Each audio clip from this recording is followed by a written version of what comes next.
দলিল মলিল দেখার সময় নাই, আমি বড়, যা বলবো তাই হবে। আপনার তাহলে আপনার বাড়িতে আপনি থাকেন, আমি থাকবো না। ভাই আপনার শহর থেকে সিটি আসছে। একটা সুন্দর সময় ছিল যখন দুই ভাই আলম আর নাশিদ ছিল একে অন্যের ছায়া। মা বাবা মারা যাওয়ার পর ওরাই ছিল একে অপরের ভরসা। কিন্তু সময় বদলায়, আর সেই সাথে বদলে যায় মানুষ। আমি সংসার চালিয়েছি, বাবার দেখাশোনা করেছি, তাইলে জমির বড় ভাগ আমার হবে না? আপনি যা করেছেন সেটা তো আপনার দায়িত্ব ছিল, কিন্তু দলিলে কি বলছে দেখেন। দলিলে তো লেখা আছে 2 ভাই সমান ভাগ হবে। দলিল মলিল দেখার সময় নাই, আমি বড়, যা বলবো তাই হবে। আপনি বড় বলে কি যা বলবেন তাই হবে? ভাই বাড়ি যখন আপনার, তাহলে আপনার বাড়িতে আপনি থাকেন, আমি থাকবো না। সামান্য একটা জমির জন্য আজ দুই ভাইয়ের মধ্যে ভাঙন সৃষ্টি হয়ে গেল। এই পৃথিবীতে কি তাহলে জমি সব?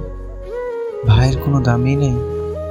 নাসির কি কখনো আর ফিরে আসবে এই বাড়িতে তার ভাইয়ের সাথে শেষবারের মতো দেখা করতে?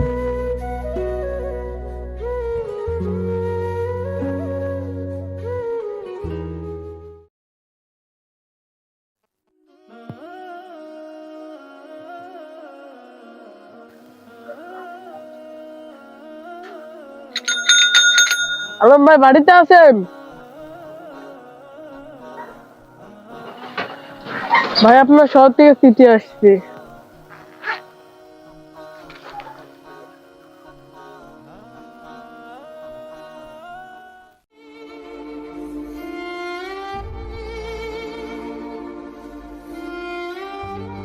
প্রিয় বড় ভাই, আমার সময় খুবই কম। ডাক্তার বলেছে বেশি দিন আর নেই। আমি জমির সব কাগজ তোমার নামে লিখে দিয়েছি। আমি শুধু একটা কথা জানতে চাই, তুমি কি এখনো আমার উপর রাগ করে আছো? যদি পারো একবার দেখা করো শেষবারের মতো। তোমার ছোট ভাই।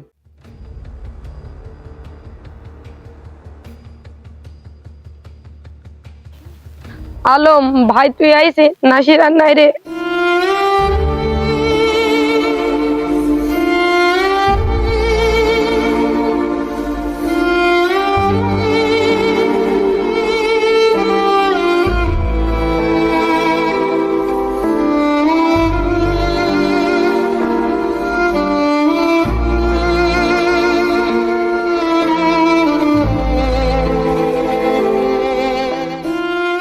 জমির থেকেও বড় সম্পর্ক হচ্ছে ভাইয়ের সম্পর্ক। দলিল যদি পড়ে যায় তাহলে জমি কিন্তু আগের মতোই থাকে, আর যদি সেই ভাই হারিয়ে যায় সেই ভাইয়ের জায়গা কিছুতেই পূর্ণ হয় না।